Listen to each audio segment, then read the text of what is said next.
everybody. It's Matt Michaels, Sin City Steve, and Simon Street here on the Vegas Bad Boys of Podcasting. And welcome to Three Counts, where we pick three topics going on in the world of professional wrestling and just kind of chat about what's going on with those topics. And we'll start with count number one this week. And this comes to us from comicbook.com. Why Braun Breaker wasn't called up from NXT in the 2023 draft. They saw a whopping 19 NXT wrestlers get called up to the main roster, some of which have been up before. Jinder Mahal and Apollo Crews are two examples. But one name many expected to see get called up was Braun Breaker, and he was not called up, which surprised many people. Per insider at WRK Wrestling, his immediate success as a heel is actually what halted the call-up process. From Twitter, regarding Braun Breaker going undrafted, we've heard there were tentative plans to draft Braun to the main roster, but officials are so impressed with his heel persona, he remained in NXT to better cultivate his character. There are tentative plans to call him up after SummerSlam. Now, the big question surrounding Breaker is whether or not he'll fully embrace his Steiner heritage once he jumps to the main roster. While he physically resembles Hall of Fame father Rick Steiner, his promos are a glimpse of his more bombastic uncle, Scott Steiner. Shawn Michaels told comicbook.com last year, I think Braun is going to be incredibly successful no matter what you call him. He's very bright, talented, unbelievably wonderful young man. I'll say this, I think now he's established Braun Breaker pretty darn well. Let's put it that way. What we wanted to make sure that we did in NXT is not run from it or pretend like it wasn't there. And I think that's what has helped him. I think the transition that he made into the new name and character, it made it a bit easier. We didn't pretend like it wasn't there and he wasn't a Steiner by bringing his father out and making reference to who he was and where he came from. I think that's made it a little bit easier. So, the question here that, of course, the story brings up is why did Braun Breaker not get a call up? We saw, this past week, Garrison Waller finally show up on SmackDown. We saw Cameron Grimes, who's been off TV for a while, get a quick win over Baron Corbin. We've been seeing these NXT people show up. Raw, we got Zoe Stark and a nice win over Nikki Cross. And we saw Indy Hartwell backstage with The Way, which was an NXT faction. So it's interesting that Braun is not being called up. Now, I think, in all honesty, they wanted to just see how Braun would handle being a heel and kind of do the flip and make him a heel so that Carmelo could be a face for that first win, defending the title. And I don't think it was a long-term process. I thought they did that just to kind of see how he handles it and to give Carmelo something for momentum going further as the babyface NXT champion.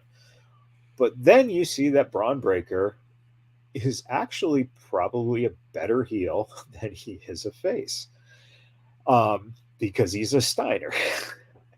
So, I think that it looks like that taking the time, allowing him to cultivate this character a little bit more as a heel will only benefit because he's used to it as a face. So on the main roster, you're flipping every couple of years.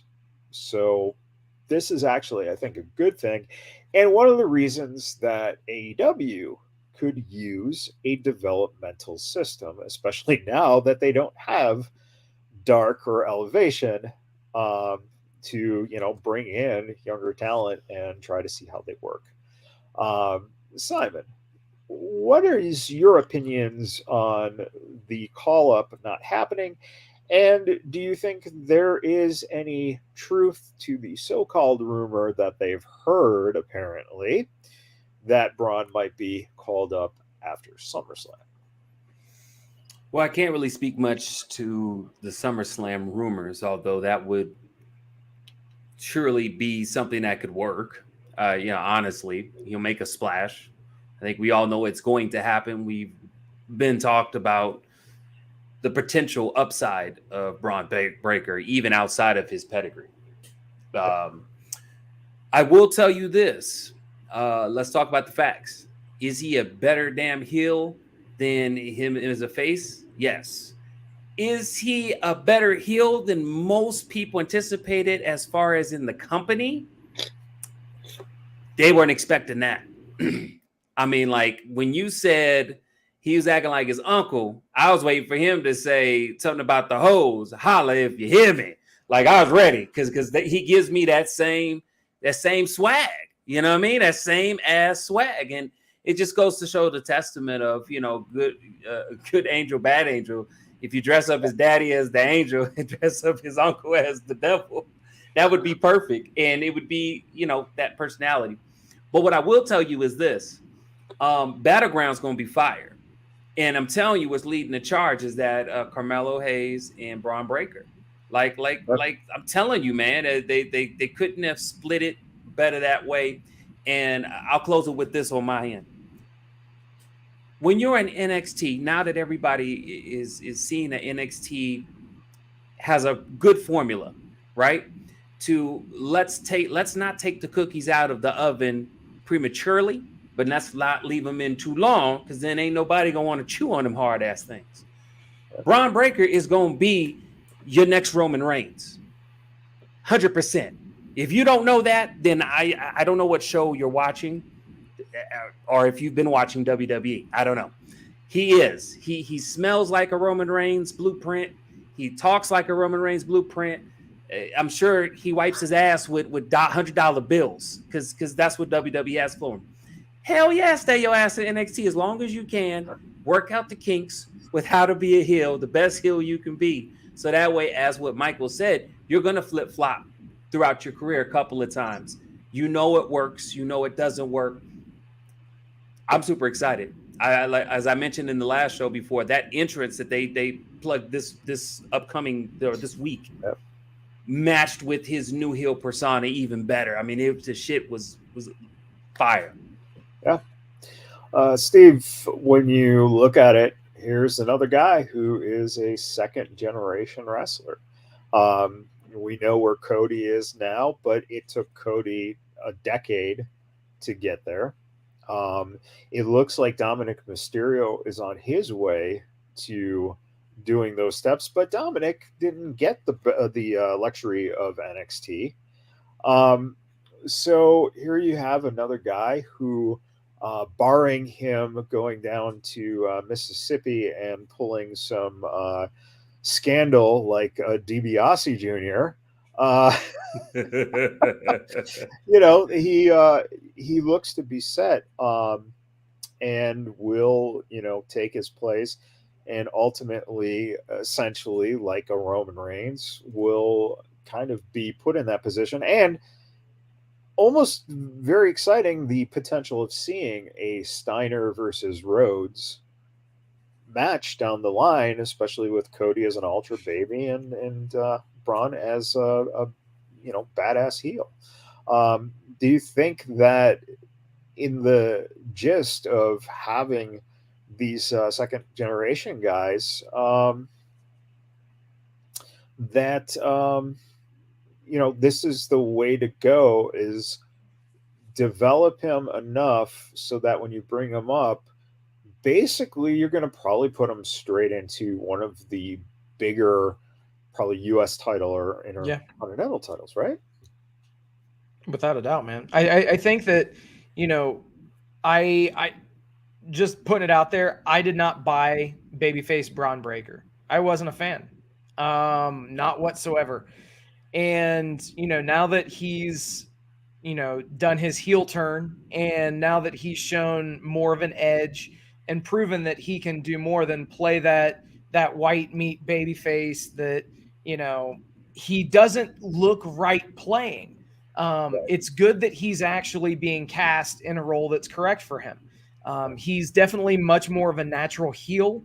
And yeah, I think that, anytime that you can take advantage of gaining the pedigree from one of these guys that happens to be a second or a third generation wrestler, I think that does nothing but bode well for the future of not just that particular wrestler, but also for the company, because you're nurturing the future by treating the present in a good way.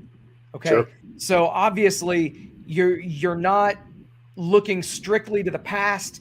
They have to continue to shift out of that mindset and focus on what's here, what's now, focus on the roster that they have, because obviously that's what you're going to do. You're going to build those bloodlines just naturally by these people that are getting more and more invested in this lifestyle product.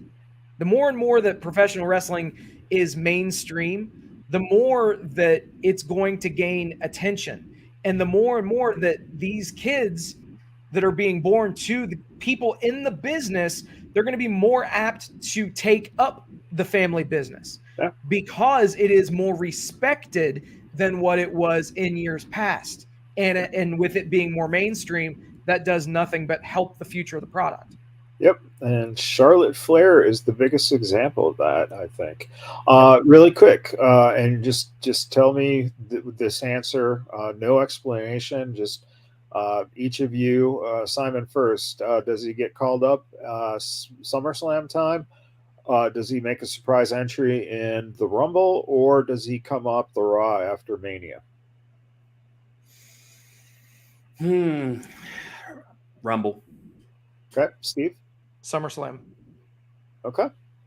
There you go. All right, second count. This comes from Wrestling News. Randy Orton's doctors have advised against returning to the ring. Randy Orton has not been seen on WWE television since last May when the Usos defeated RK Bro. Orton had fusion back surgery last November that would keep him out of action for an extended period of time. While speaking with Sportskeeda, Cowboy Bob Orton commented on his son's progress, noting that Randy's doctors have told him not to return to the ring. He said he's training, so we'll see what happens. I don't know. If he feels like he's ready to go back, I think he might. But again, he's pretty well taken care of. I don't think he needs to do that. And I think the doctors have told him not to. But Randy will do what Randy wants to do. It's interesting because we've heard over the years many times about neck fusion surgery. Okay, pretty common thing. Back fusion is a whole nother animal. And Randy is in his mid 40s now. So this becomes a question. Is it worth it? Because as Bob said, he is pretty set. Simon, you came up with this one. What do you think about him? Is he ever coming back? Oh, he's definitely coming back. Come on. Okay. You can't keep a viper down unless you cut its head off. And as far as I know, he had back fusion surgery, not put your head back on your shoulders. But it's definitely my biggest question is we know he's coming back. I'd be shocked if he doesn't. But if he does come back, will he be 100% in capacity like he normally is? I mean, we look at a lot of his move sets and stuff, and that is something that could in time hurt your back. You know what I mean? Kind of doing a little research on the actual back fusion surgery. It's 6 months recovery. Yeah, absolutely. So I don't know. I mean, that's my only big thing because there's a lot of his moves. Not a lot of people can do what he can do. So I wonder, is that back going to limit it? One particular one is that that power slam. Isn't it power slam he does? Yeah. I mean, like that's your all lower back. Yeah. Well, and don't forget too, you are taking bat bumps constantly. Yeah, especially when you hit the RKO. An RKO, it is a back bump, basically. Yeah. So yeah. So Steve, what Simon said too about that potential of him coming back, someone who you can say is an interesting comparison right now is the fact that Edge is currently, looking to wind down his career, but he did have a 10-year period where he was not wrestling. And so that essentially extends your lifeline when you could come back. Is it possible that with Randy being fairly constant over the years, barring the suspensions and the injuries that he's had, does that make it even more difficult for a guy who continues to go out there to then kind of stay away from Father Time catching up? And Bob said one of the most interesting things: Randy's going to do what Randy wants to do. Mm-hmm. So, even if Father Time is catching up, do you think that Randy Orton is just kind of that personality where he might just want to just give it one more run and do it, for that last time spent, against possible doctor's orders? Yeah, I definitely think we're going to see him again. He's going to have one more run. Realistically, I think that whenever somebody comes back from a major injury, we see them shift their moveset and we shift the style that they wrestle. I think that this will be another one of those instances. I don't think that we'll see another RKO, for instance. And if we do, it's going to be a very, very rare thing. It wouldn't surprise me if he has some sort of a new submission type of a finisher when he comes back. I don't want to say, have Orton go to strictly a ground-based wrestling kind of moveset. But realistically, I think that he can come back. He can reduce the number of bumps that he takes on his back, and he can go for a couple of more years if he makes the necessary changes. Well, and let's think about it too. The smart way to do it is to work a schedule like Edge has worked, to work a Brock Lesnar type schedule. He doesn't have to be on the show every week. So he has that luxury. He can take over that schedule from Brock. Yeah, he can. I mean, realistically, we're seeing Brock's time wind down. Mm-hmm. So in theory, you could replace one special attraction with another. Right. Yeah, I mean, he could. There's no doubt. And I kind of I like your idea. I would call his new submission move the RK Slow. Ooh. RK Slow. That sounds like a porn video. And it's a version of a camel clutch, but it's like a rocking chair recliner. So it's like an old man just rocking there, retiring. The RK Slow. What is his dialogue going to be as he's rocking over and over again? Voices in my head or some shit? I mean, I don't know. I'm not too sure what dialogue wrestlers have when they're putting it on their finishers. It's a new one to me. RK Slow. Wow. All right, third topic. This comes to us from SB Nation Cage Side Seats. Becky Lynch is sick of all the part-timers and celebrities taking spots away in WWE.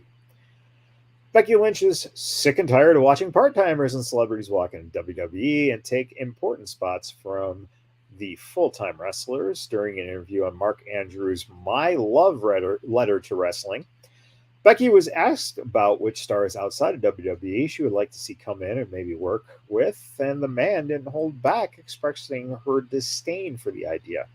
No, I don't want to see wrestlers come in. I want to see wrestlers come in and wrestle.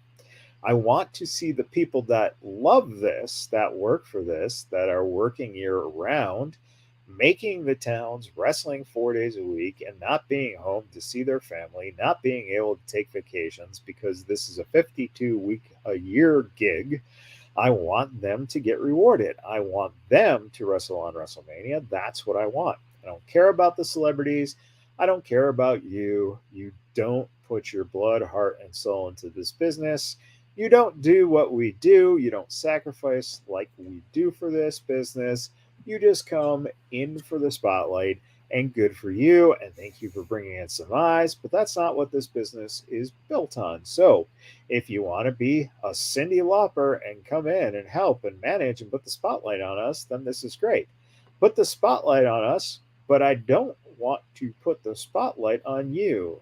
Na na na na na na. So what's interesting about that to me, and Steve, I'll get to you in a second. This is your story, but she put out there Cyndi Lauper, but at the same time, at WrestleMania 1, Mr. T was wrestling in the main event, tagging with Hulk Hogan against Piper and Orndorff, with, by the way, Bob Orton Sr. in their corner. So there's a nice tie into all this. It's interesting that she says that. One of the things that we just saw is we saw Bad Bunny and Damian Priest tear down a fucking insane crowd in Puerto Rico. And even though Damian Priest definitely was the one who carried Bunny to make him look great, Bunny put in the work and the time, and he has in the matches he's come in and wrestled. And the same with Logan Paul. You just cannot deny that those two guys have stood out because they look like they've been here this whole time. And does this also extend her feelings? She specifically talked about celebrities, but the headline said part-timers. And that was interesting. So, Steve, do you think that, A, she has a point on the celebrities? And B, do you think that she was hinting towards some of the part-timers as well, and almost effectively saying that people like Brock Lesnar don't necessarily have the same passion that she has? Without question. I was pretty surprised to see this take from Becky, but it makes sense. Everything that I've read about her, things that I've seen about her when she's not, in character doing that kind of thing, is she's very passionate about the business and upholding the sanctity of the business and professional wrestling. And it falls in line with, it just reaffirms what I've seen from her. But also she does realize that they do draw eyes to the product, and she makes mention of that fact. But at the end of the day, it's the people that are there week in and week out that get rewarded. Now, she's also gone on record to say some very inflammatory things toward Cody Rhodes. The fact that he got hot-shotted straight up to the world title picture, feuding with, and quite frankly, beating her husband every single match that they've had. So I think that, I don't know if there's some bad blood there, or if, we're starting to see some cracks show with the overall attitude toward the business. And, if not embracing the part-timers, the things that have, recently happened. I'd say, especially in the last 10 years, getting more and more part-timers involved, more and more of the celebrity involvement, which has always been there, but now you're getting more of it as a quantity. It's very eye-opening more than anything. Simon, when you look at the celebrity usage, WWE probably has, the longest track record out of anything, right? Of using people, and we can even put it into the form of any type of entertainment. Um, Saturday Night Live is probably the only other show on TV that has these types of guests, right? Who Mm-hmm. add to your cast. Mm-hmm. And it's a hard thing to do, and it's a hard thing to do and bring in balance, because for years people say Saturday Night Live is not funny. And then you have certain hosts who come in, and all of a sudden you go, that episode was fucking fire. So is she right in thinking that, well, everyone should get those opportunities to be in WrestleMania because they do it all the time? Or is the whole idea of WrestleMania since the beginning, obviously, that the idea isn't focused on wrestling? It brings attention to wrestling, but the idea is on the spectacle of the event. And therefore, on the bigger shows, you're going to use celebrities to bump the product, even higher, especially because they know what the fuck they're doing with celebrities. Well, I definitely think that it's always like as you were kind of going down that road, it's always been the thing. It's just evolving. Having the stars come in is not just a WrestleMania thing either. I think they're taking the recipe of WrestleMania 1 and 2, and they've added on to it every year. But now they're starting to spread it into, whether it be through weekly syndicated television tapings with one-off specials. And it does bring eyes to the product on a broader scale. I liked how you use the Saturday Night Live thing, because Saturday Night Live is very much kind of like what people think of wrestling sometimes. You'll have people that are polarized. Wrestling is horrible. You watch that shit, to yeah, man, I watched that. Same thing for Saturday Night Live. Some people will say the same thing. Oh, that shit is whack. It's not even funny. And some people are like, man, that was awesome sketches that happened, and a lot of the greats that donned it. So for them to have a lot in common with that formula totally makes sense, because when John Cena or The Rock or other celebrities that even weren't associated with wrestling went on there, people remember those episodes. And that got them, I like to call it the trickle-down effect, to where they may go and watch the next week after Saturday Night Live. And so now you're talking about numbers that you didn't anticipate on before. So that's one thing. I'll give a perfect example of why this makes sense. So my son likes Bad Bunny. Now, my son is a flip-flopper when it comes to wrestling. Some days he's on fire, wants to watch it. And other times he's just not. Well, Bad Bunny was going to be there, and he was watching. You see what I'm saying? And he ended up watching this week. And, Bad Bunny went on there, but he was watching, thinking Bad Bunny was going to be on there. That's a formula for success. Now, even though you didn't kind of ask that question, I wanted to kind of throw in, if that's okay. Yep. Really, this is just what Becky Lynch does. Even before Becky Lynch became the man and she got big, she found her niche in doing these one-offs, whether it be podcasts, whether it be these articles, making controversy to basically say a topic that everybody's talking about and expand on it and give it her own little take. And it's worked for her. And she's really good at doing it. And let's be honest, she is going up against a feud with a part-timer. Trust me, all of us men would love Trish Stratus to be full-time. Hell, I want to celebrate Mother's Day every single day with Trish Stratus. But at the end of the day, she's a part-timer, so this makes sense why she's saying this. This is drumming up their feud that they have. You know, it's really interesting. Let's flip it on her. And let's say this.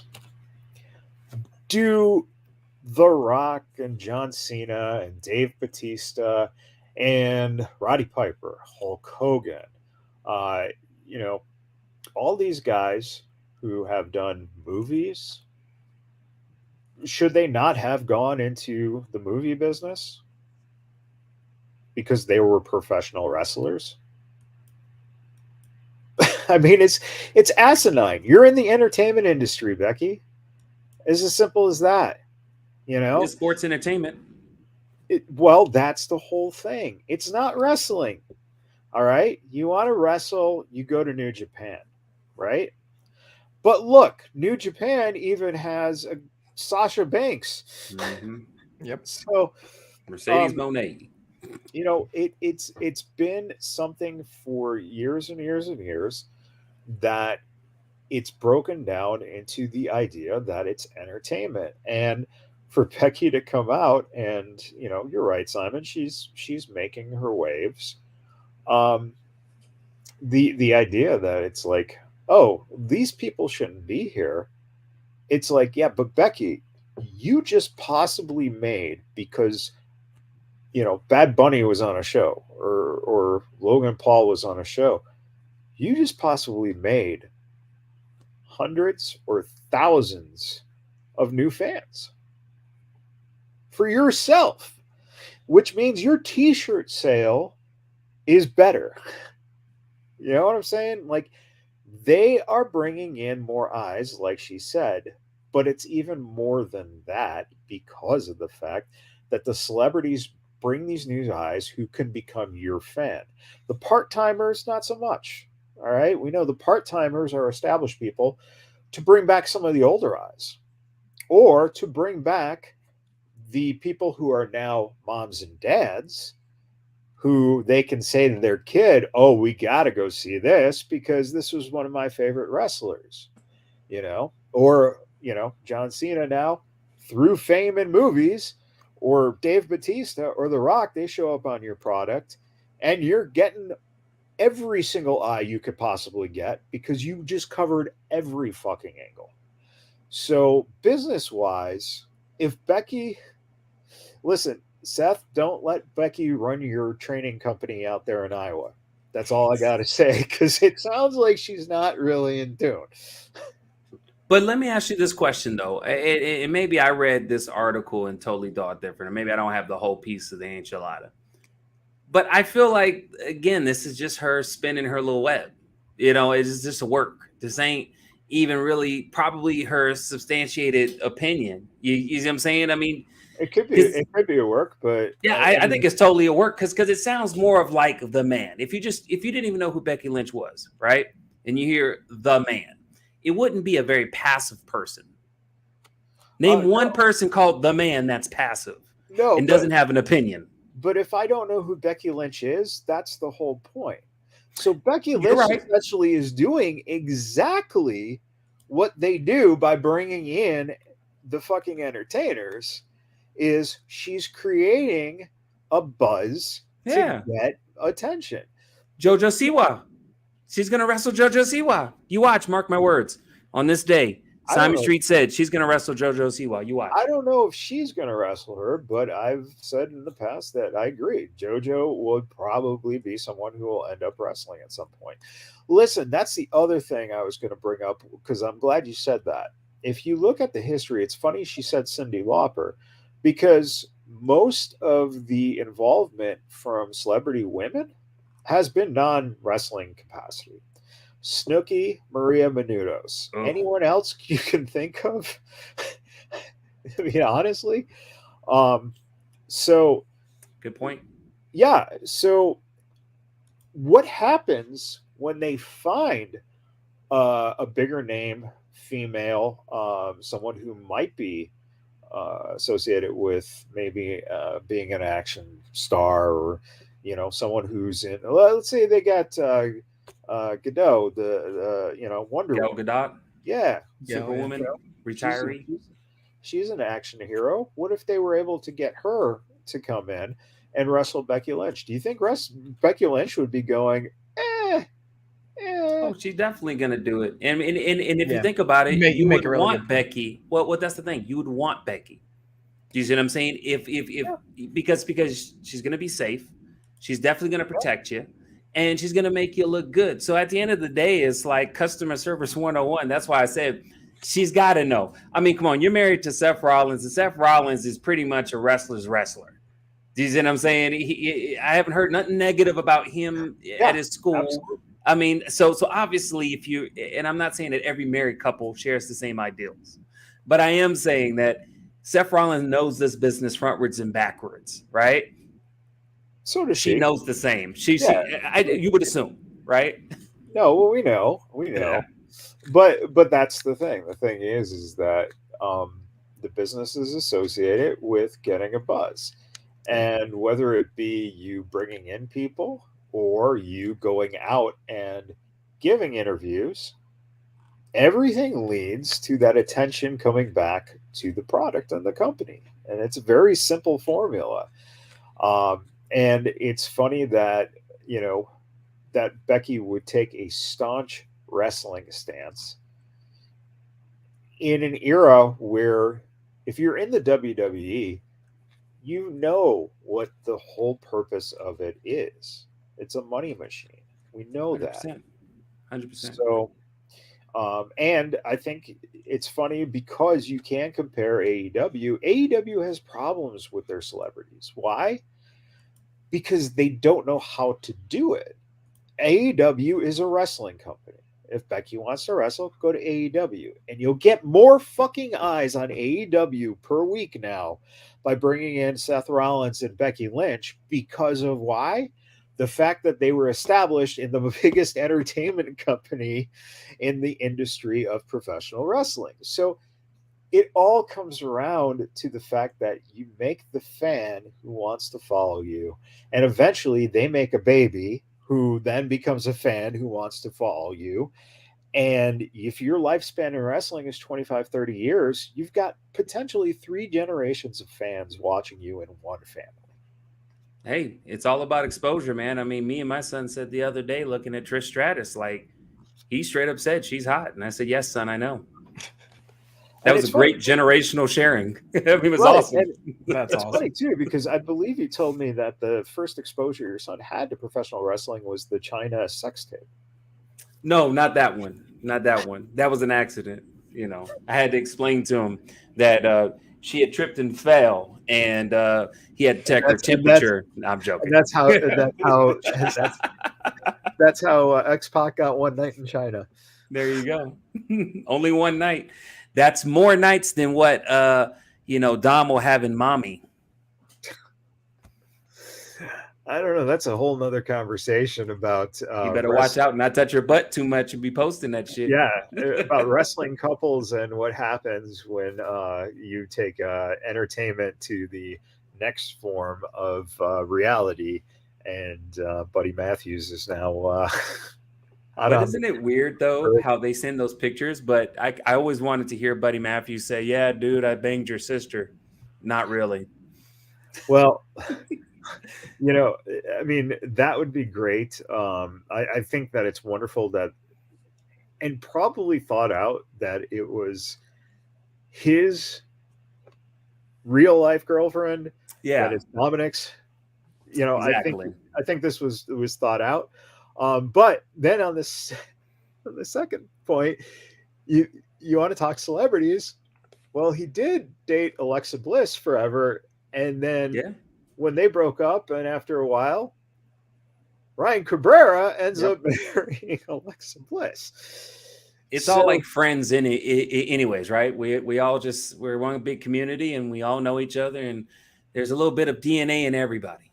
Well, and entertainment, that industry, music people, actors, all of that just comes around. That sports entertainment is part of that, and Ryan Cabrera loved Alexa Bliss. She already loved that band for years ago. They didn't know anything about each other, liking each other. They meet, and all of a sudden, they're getting married. So shit happens in funny ways. And without these entertainers, you probably don't have pro wrestling, and you definitely don't have, WrestleMania for sure. So, Can I all ask a right, question just really quick? My apologies. If you had to bring in a female that's a superstar, off the top of your head, who would you bring in that Becky could go with? a superstar female. Yeah, just off the top of your head without thinking too much on it. Well, I mean, I brought it up. I think Gal Gadot would be the go to because I mean, she's fucking Wonder Woman. So that's me. That makes all the sense in the world. Okay. Yeah, that makes all the sense in the world. I didn't even think about Gal Gadot, but you make a great point, Michaels. I was gonna say Michelle Rodriguez. I mean, that's another one. Yep. Yep, that's another one. By the way, both of them were in Fast and Furious, the franchise, right? Mhm. So I think Charlize Theron would be another one. Hell yeah. Mm-hmm. So I mean, let's be honest. You could put into the Fast and Furious, as we've seen, The Rock, Cena. I'm surprised Batista isn't in yet. Um, so you know, wrestlers drop well into action. Sure And do. I think you could take action stars and put them into the wrestling ring for the females, and you just start with that franchise, and you're pretty much fucking set. So, all right, final words before we say goodnight. All right, Simon Street.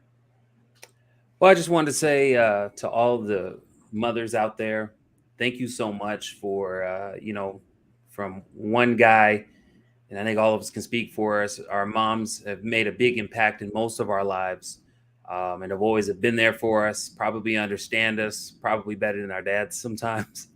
So we appreciate you on this great grand day. May all of you have your day your way, and every day after. And want to send one special shout out to my own mother. Thank you so much for putting up with me and my hijinks and throughout the years. Appreciate it. And for you, Sin City Steve. All right. Thank you guys for hanging out with us tonight. Thank you for liking, sharing, subscribing, doing all the stuff that you guys do. We appreciate each and every one of you. As has been mentioned, happy Mother's Day to all the mothers listening, watching us. Special shout out to my mom. I love you. And thank you for putting up with me as well. Very special shout out to all the brave men and women serving this country, whether you're doing it on lands, foreign or domestic. Thank you for doing what you do so that we can do what we love to do. And last but not least, repsports.com, reppsports.com. Go there for all your pre-workout, weight loss, general energy needs. Again, that's repsports.com. Use promo code Vegas at checkout and save yourself 15%. There you go. And yeah, it is Mother's Day, so a special shout out to DJ Impact and his lovely wife and his mom as well. Mhm. And thank you all of your moms, Sin City Steve, Simon Street, and DJ Impact for putting up with your shit all these years. So, all right, everyone. That is 3 Count for the week. Join us again next week when we stream out Wrestling Talk and 3 Count live 8 p.m. Pacific Standard Time. And next week we'll have DJ Impact back, and we're going to explore some more the world of professional wrestling. Until then, everybody,